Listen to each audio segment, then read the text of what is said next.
Halo sobat, salam jumpa lagi. Melanjutkan kisah Nogososro dan Sabu Inten. Untuk sobat semua, dalam episode Sepi Mencekam di Pangrantunan. Selamat menikmati. Salam budaya. Dua tokoh ternama ternyata mempunyai pendapat yang berbeda tentang keris Nogososro dan Sabu Inten. Pasingsingan menganggap bahwa yang ada di luar keraton itu adalah keturunannya saja, sehingga ia menyuruh Lowo Ijo untuk mencari pusaka aslinya. Menilik hal tersebut, ternyata Pasingsingan tidak mengetahui bahwa pusaka aslinya itu sedang lenyap dari perbendaharaan keraton. Demikianlah dengan beberapa pemikiran dan persoalan, Maiso Jenar berjalan dengan cepatnya, dengan satu harapan untuk dapat segera sampai ke tempat tujuannya.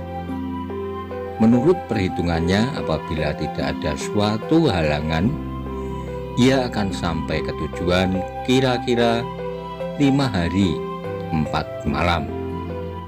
Tidak banyak hal yang dialami Maiso Jenar dalam perjalanannya, kecuali kesulitan-kesulitan melawan alam.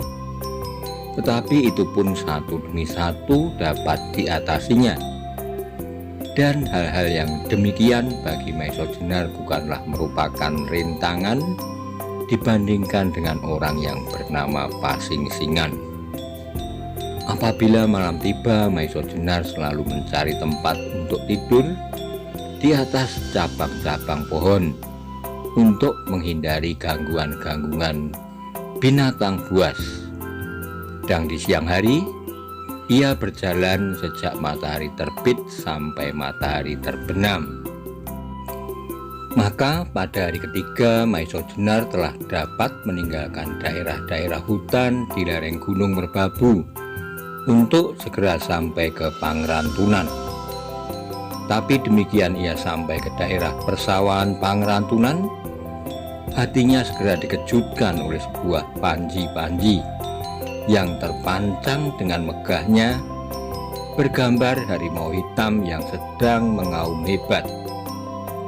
Harimau hitam itu digambar di atas dasar merah darah pada kain yang dianyam dari serat kulit kayu yang dikemplong halus. Melihat panji-panji itu, segera Maiso Jenar dapat menebak bahwa panji-panji itu adalah tanda-tanda yang ditinggalkan oleh gerombolan Simorodro. Tetapi apakah kepentingannya panji-panji itu dipasang di tempat ini? Itulah yang menjadi pertanyaan. Apalagi di daerah Pangrantunan. Menurut keterangan gurunya, Pangrantunan pernah menjadi pusat percaturan para tokoh sakti. Sebab di daerah ini beberapa puluh tahun yang lalu pernah diadakan semacam pertemuan dari beberapa tokoh sakti yang saat ini pada umumnya sudah tidak pernah menampakkan diri lagi. Di antara beberapa tokoh yang pernah mengadakan pertemuan itu adalah almarhum Ujung Kulon, Pasingsingan, Titis Anganten, serta Ki Ageng Pandan Alas. Adapun yang menjadi tuan rumah dalam pertemuan itu adalah Ki Ageng Surodipoyono, yang pada saat itu menjadi kepala daerah Perdikan Pangrantunan. Sekarang di bekas daerah yang terkenal itu berkibar panji-panji sebuah gerombolan dari golongan hitam. Ini adalah suatu hal yang aneh. Tidak adakah seorang pun murid Ki Ageng Surodipoyono yang dapat mempertahankan kebesaran namanya? Ataukah memang Ki Ageng Surodipoyono tidak mengambil seorang murid pun? Atau barangkali gerombolan Simorodro ini sudah merasa demikian kuatnya sehingga berani meremehkan kebesaran Ki Ageng Surodipoyono?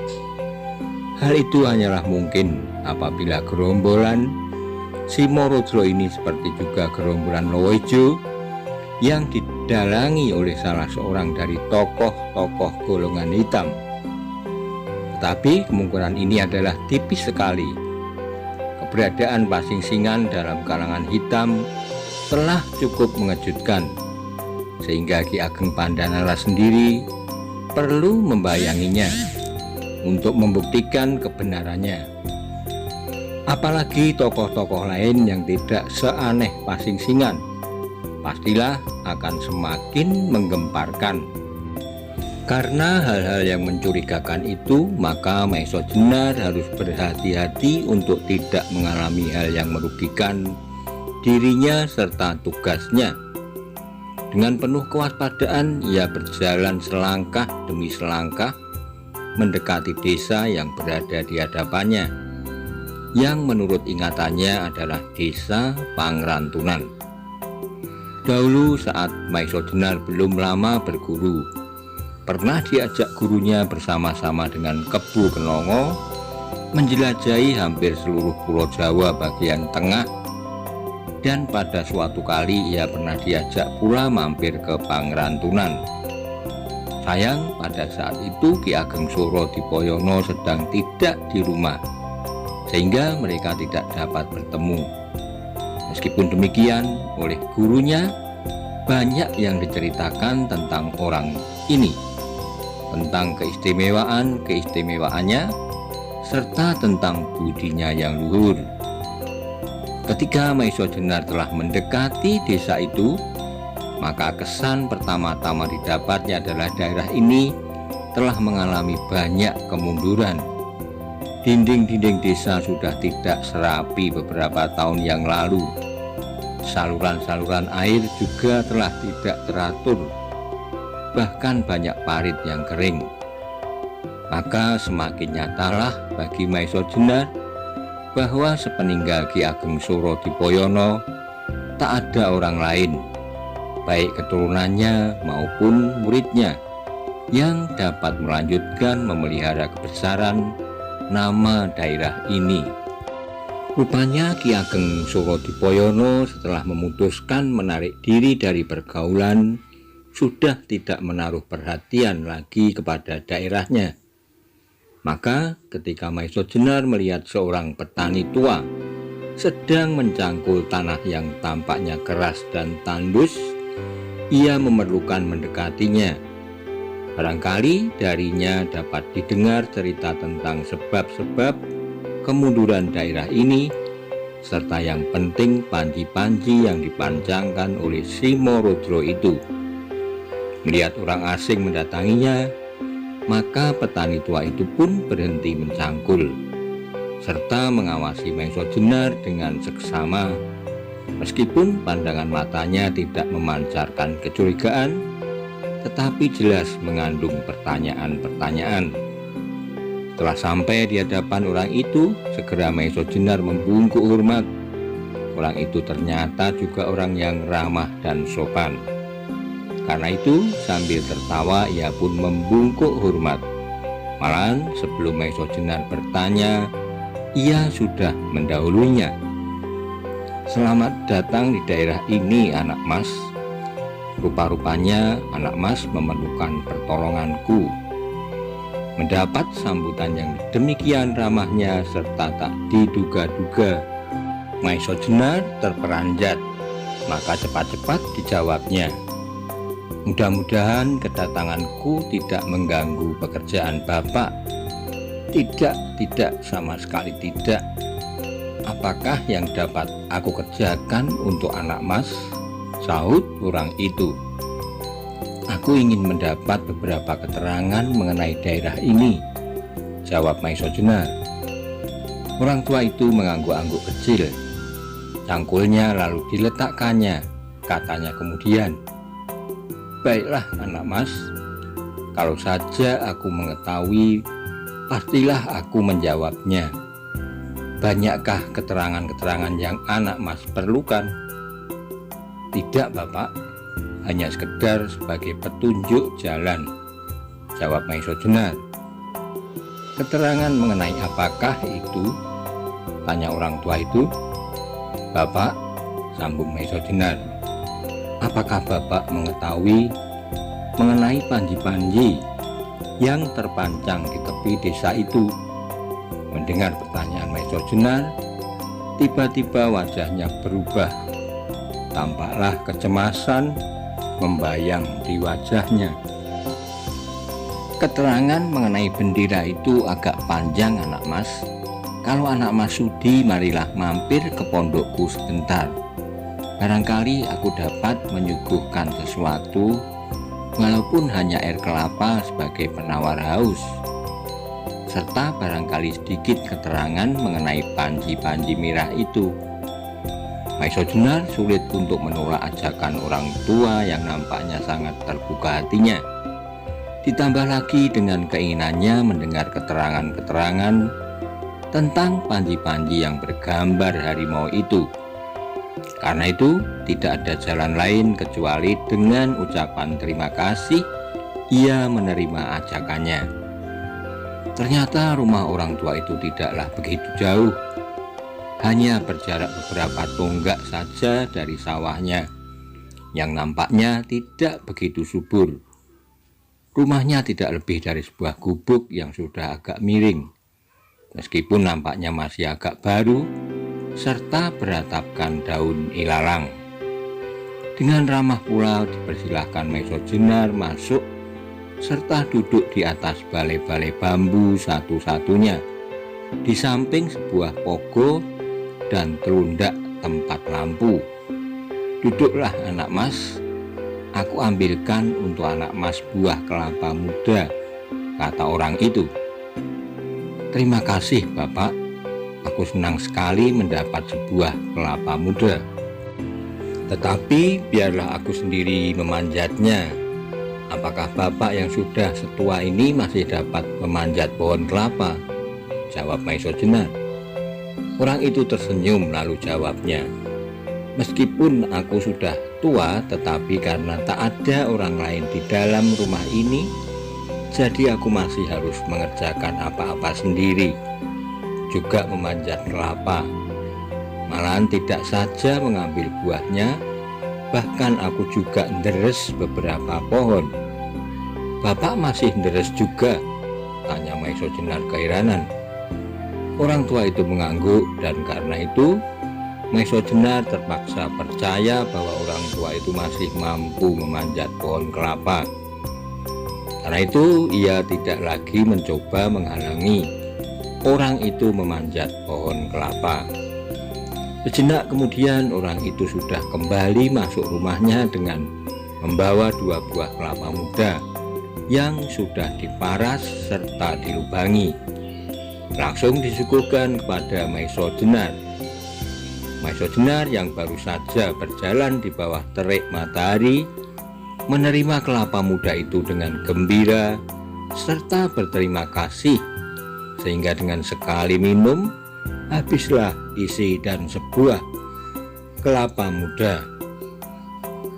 Maka setelah Maiso Jenar beristirahat sejenak, mulailah ia menanyakan kembali tentang panji-panji merah bergambar harimau itu. Panji-panji itu adalah panji-panji dari sebuah gerombolan yang dikepalai oleh suami istri yang menamakan dirinya Simorudro. Orang tua itu mulai bercerita. Desa-desa yang diberinya panji-panji semacam itu adalah pertanda bahwa desa itu telah menjadi daerah yang setiap bulan harus menyediakan pajak bahan makanan untuk gerombolan itu. Demikian juga daerah ini yang baru menjadi daerah perbekalan Simorudro sejak 2 bulan yang lalu. Setiap bulan mereka datang untuk memasuki setiap rumah yang ada. Maiso Jenar mendengarkan cerita orang itu dengan penuh keheranan. Sampai sekian jauh tindakan Simorudro di daerah itu tanpa mendapat gangguan apapun. Bapak, apakah Simorudro menentukan apa yang harus diserahkan oleh masing-masing kepadanya? Maiso Jenar akhirnya bertanya kepada orang tua itu. Mereka tidak menentukan bahan apa yang harus diserahkan, tetapi asal saja mereka menyediakan mungkin beras, kelapa, jagung, dan sebagainya, jawab orang itu. Jadi tidakkah penduduk di daerah ini mendapat perlindungan dari siapapun? Tanya Maiso Jenar selanjutnya. Orang tua itu menghela napas dalam-dalam. Wajahnya yang sudah berkerut-kerut karena garis-garis umur itu nampak semakin berkerut. Anak mas, benar apa yang anak mas katakan, jawab orang itu. Memang penduduk di daerah ini seolah-olah tidak mendapat suatu perlindungan dari siapapun. Sebab daerah ini adalah daerah perdikan, yang sebenarnya segala sesuatu, seluk-beluk pemerintahan dan keamanan, serta kesejahteraan rakyatnya telah bulat-bulat diserahkan kepada daerah ini sendiri. Tapi pimpinan daerah perdikan yang sekarang ini rupanya tidak begitu menghiraukan keadaan rakyatnya. Bukankah daerah ini mula-mula dipimpin oleh seorang sakti serta bijaksana yang bernama Ki Ageng Surodipoyono? Selama Maiso Jenar. Ya, jawab orang tua itu. Tetapi Ki Ageng itu telah lama mengundurkan diri dari pemerintahan daerah Pangrantunan ini. Sepeninggalnya dibagi menjadi 2 bagian dan masing-masing diserahkan kepada 2 orang putranya. Maksudnya jelas supaya tidak ada rebutan di antara mereka. Tetapi akibatnya adalah seperti sekarang ini. Daerah utara yang dipimpin oleh Ki Ageng Gajah Suro yang berkedudukan di Banyu Biru mengalami kemajuan yang pesat. Tetapi daerah ini yang dipimpin oleh adiknya Ki Ageng Lembu Suro dan berkedudukan di Pamingit mengalami kemunduran dalam hal kesejahteraan rakyatnya. Pangrantunan yang pernah menjadi pusat pemerintahan sekarang tidak lebih dari sebuah desa kecil yang terpencil di lambung Gunung Merbabu ini. Jelas orang tua itu melanjutkan ceritanya. Tampaklah wajah orang tua itu semakin bersedih. Rupanya ia sedang mengenang masa jaya dari desanya ini. Bapak, apakah Bapak mengalami masa-masa pemerintahan Ki Ageng Surodipoyono? Tanya Maiso Jenar kemudian. Orang tua itu nampak ragu-ragu sebentar. Lalu akhirnya ia menggelengkan kepalanya. Aku di sini adalah orang baru, tetapi sebelum aku tinggal di tempat ini, aku sudah banyak mendengar cerita tentang Ki Ageng Surodipoyono, katanya. Maiso Jenar mengangguk-anggukkan kepalanya. Jadi jelaslah bahwa rabaannya mengenai kemunduran daerah ini adalah benar. Tapi di samping itu ia mempunyai kesan yang aneh terhadap orang tua itu. Menilik cara bicara, pantaslah ia bukan orang biasa seperti yang nampak pada tata lahirnya yang tidak lebih dari seorang petani miskin. Anak mas, orang tua itu melanjutkan, pada hari ini kebetulan ada hari pungutan pajak. Karena itu tak seorang pun yang meninggalkan rumahnya. Mereka menanti dengan setia kedatangan para pemungut pajak. Dan karena itu pula lah, maka tadi tak seorang pun yang ada anak mas jumpai di sawah kecuali aku. Mengapa Bapak tidak berbuat seperti orang lain? Desak Maiso Jenar. Orang itu menggelengkan kepala. Aku tak mau, jawabnya.